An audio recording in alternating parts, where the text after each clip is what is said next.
La comunidad otaku de habla hispana en Twitter vive inmersa en polémicas, muchas de ellas cíclicas.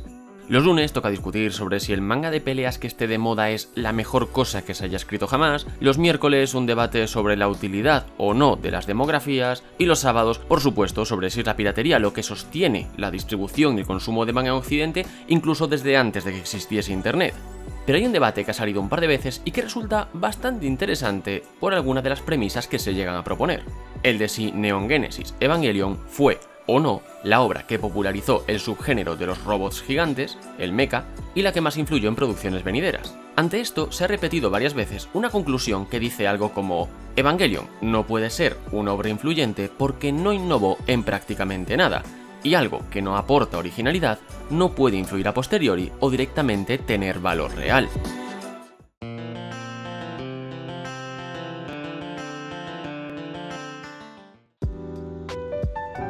Se le atribuye a Voltaire, filósofo francés del siglo XVIII, la frase «El primero que comparó a la mujer con una flor fue un poeta, el segundo, un imbécil».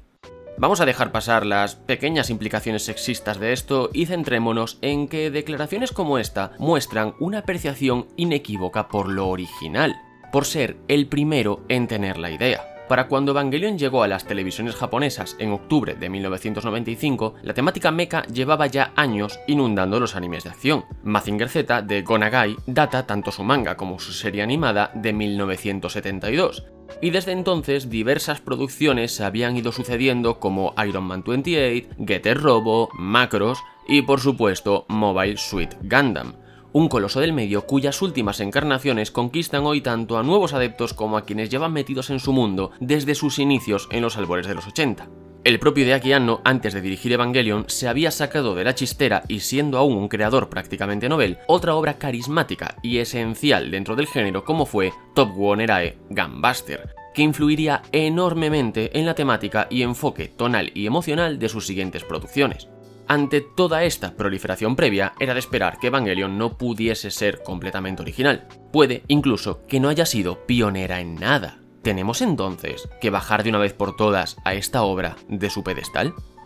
Recordad, como siempre, que si os gusta este vídeo os invitamos a darle like, a suscribiros y a visitar futoikarasu.com para ayudarnos a seguir creciendo.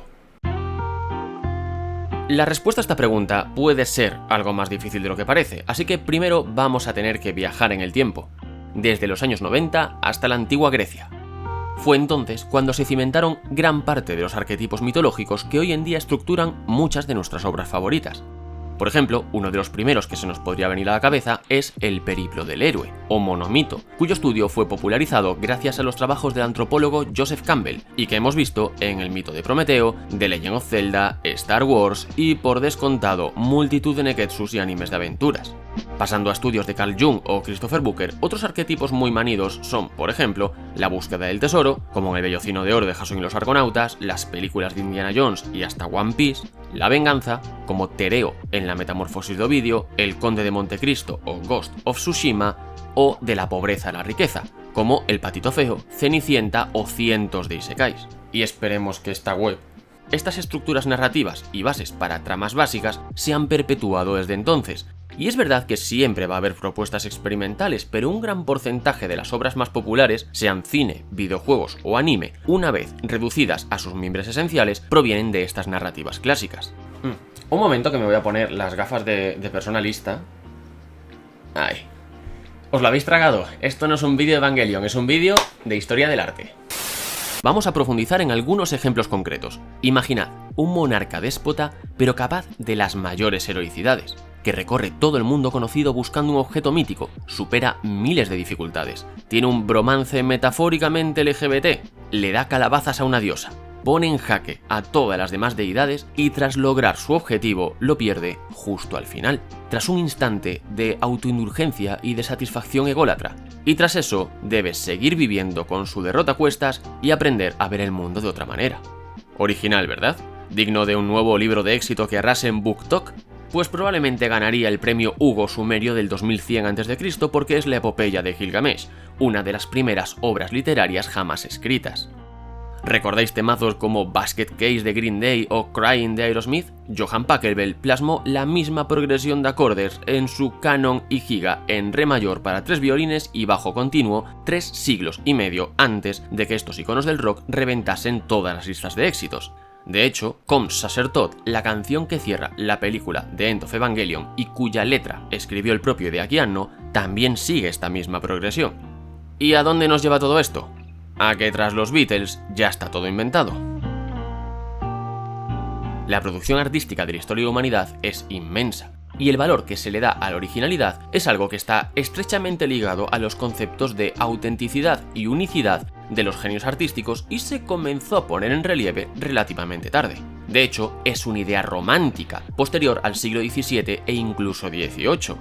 Hasta entonces, y por supuesto hablando en general y quitando excepciones, tampoco era algo que le quitase tanto el sueño a la gente. No hay más que echar un vistazo a la producción literaria o pictórica grecorromana o incluso renacentista temprana. Por ejemplo, en el barroco español teníamos pintores como Meneses Osorio o como Alonso Miguel de Tobar, que hicieron carrera, especialmente el segundo porque trabajó en la corte de Felipe V, copiando al que fue su maestro Bartolomé Murillo.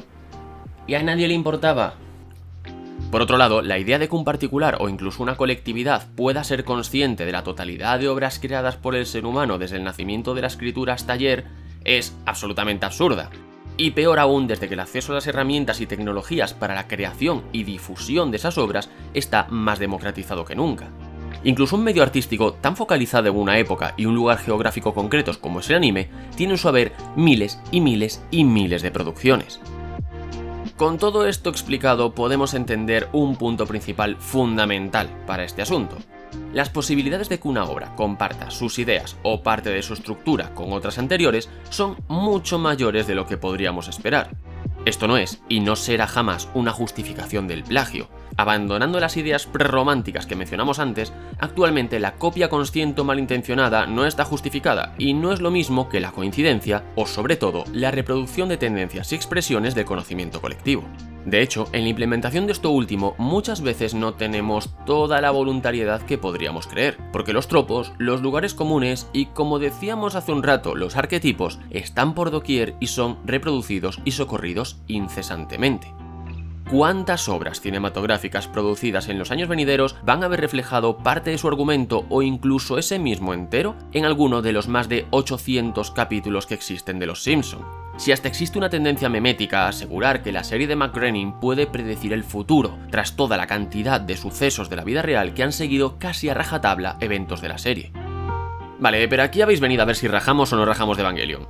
Permitidnos primero visitar otro caso que, por su cercanía temporal, va a ser muy fácil de entender. En 2012, las televisiones japonesas estrenaban un nuevo anime de acción y aventuras titulado Sword Art Online. Los protagonistas, así como otras muchas personas, se quedaban atrapados en un videojuego.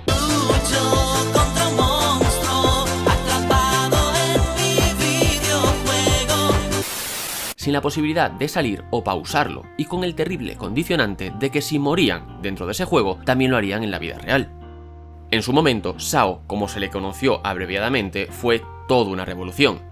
Batió récords de audiencias, llenó las convenciones otakus de cosplay de sus protagonistas y dio pie a toda una avalancha de isekais, ese subgénero basado en que un personaje del mundo real se ve atrapado en un plano alternativo, habitualmente fantasioso y teniendo que rehacer su vida, de la que aún hoy sufrimos las consecuencias. Pero espera, un isekai te transportas a un mundo de fantasía y en SAO sus cuerpos siguen en el mundo real y entonces no puede ser un isekai porque es un videojuego.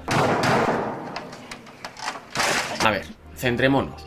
La existencia o no diegética del mundo al que te transportas, sea en cuerpo, sea en espíritu, sea en alma, no es definitoria para que algo sea isekai o no, igual que tampoco lo es que te tengas que reencarnar. Eso sería para un subgénero del subgénero que se llama Isekai Tensei, del cual hablaremos en el futuro.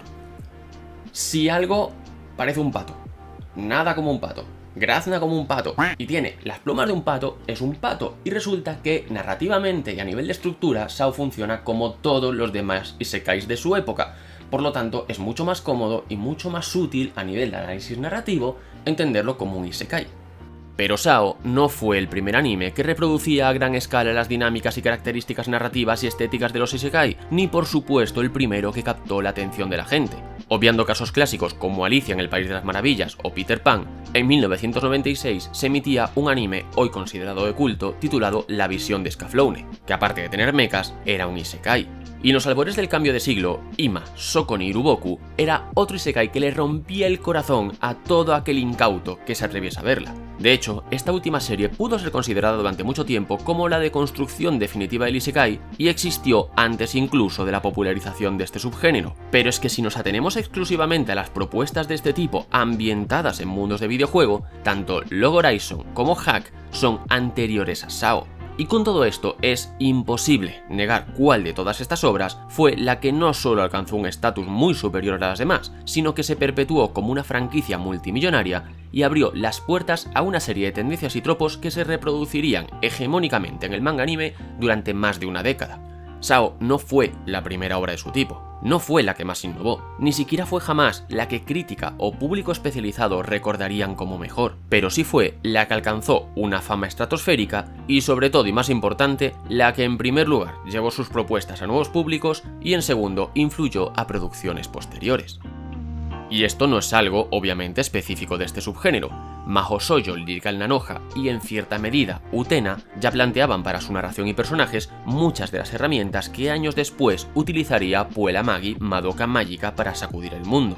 Pero en su rebelión no tan original contra los preceptos de las chicas mágicas, fue específicamente esta última la que dio pie a otras producciones similares como Mahou Shoujo Side o Mahou Shoujo Tokushusen Asuka. Creo que podemos empezar a ver el patrón y la respuesta a nuestro dilema. Volvamos al inicio, a Neon Genesis Evangelion.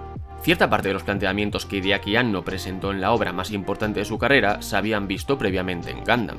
Obviamente, no podía haber sido la primera obra de mechas y sentimientos o, como se ha dicho alguna vez, la primera serie de robots en la que las emociones de los personajes importan de verdad. Principalmente porque además el propio Anno lo había hecho años atrás en Gunbuster. Quizás sí podríamos debatir si en vez de ser una buena serie de mechas que se atrevía a profundizar en otras cosas, fue la primera serie que iba de otras cosas que usó los mechas como excusa. Pero como llevamos viendo un buen rato, la respuesta a precisamente esa cuestión sería completamente irrelevante para valorar su magnitud como obra. Evangelion fue el anime que a ojos de las masas, y especialmente del público mainstream internacional, terminó por catapultar el subgénero mecha a millones de nuevos espectadores que no eran asiduos a este tipo de contenido.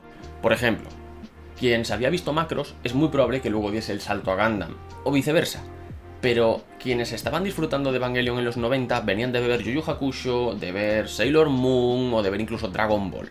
Había personajes que casaban con el arquetipo Kudere antes de Rei Ayanami, pero fue poco después de su papel en Eva cuando comenzó a aparecer un número sin precedentes de ellos en obras de primera línea, como Yuki Nagato en La melancolía de Haruhi Suzumiya o Kanade Tachibana en Angel Beats.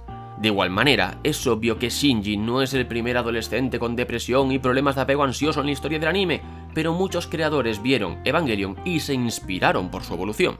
Sería un poco como si Evangelion fuese esa obra griega que reunía mitos, leyendas o tradiciones y gracias a su existencia luego perpetuaba una serie de tropos e influencias y las acercaba a nuevos públicos. En realidad podríamos profundizar mucho más. Es decir, el canon literario occidental ha seleccionado desde siempre los libros que consideramos clásicos imperecederos y que estudiamos en las escuelas, en contraste a otros condenados a la periferia, y esta estructura se ha reproducido en el cine, la música o, por supuesto, el anime, por el influjo de la crítica mal enfocada, las modas dirigidas y el poder apabullante del capital de los conglomerados empresariales y multinacionales que manejan la producción y distribución artística. Pero quizás estaríamos volando demasiado cerca del sol para estas alturas de vídeo y perderíamos un poco el foco, así que lo dejaremos para el futuro. Neon Genesis Evangelion influyó a toda una generación, no solo de espectadores, sino de creadores.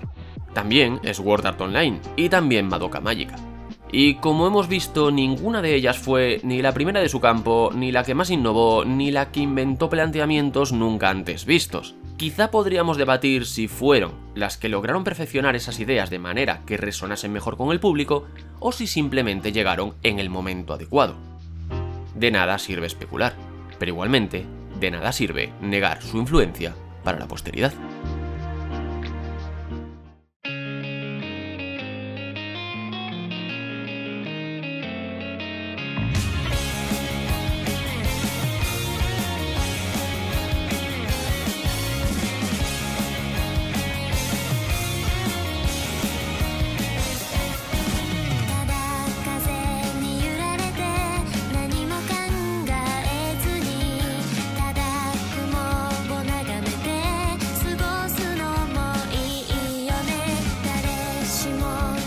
かしら閉め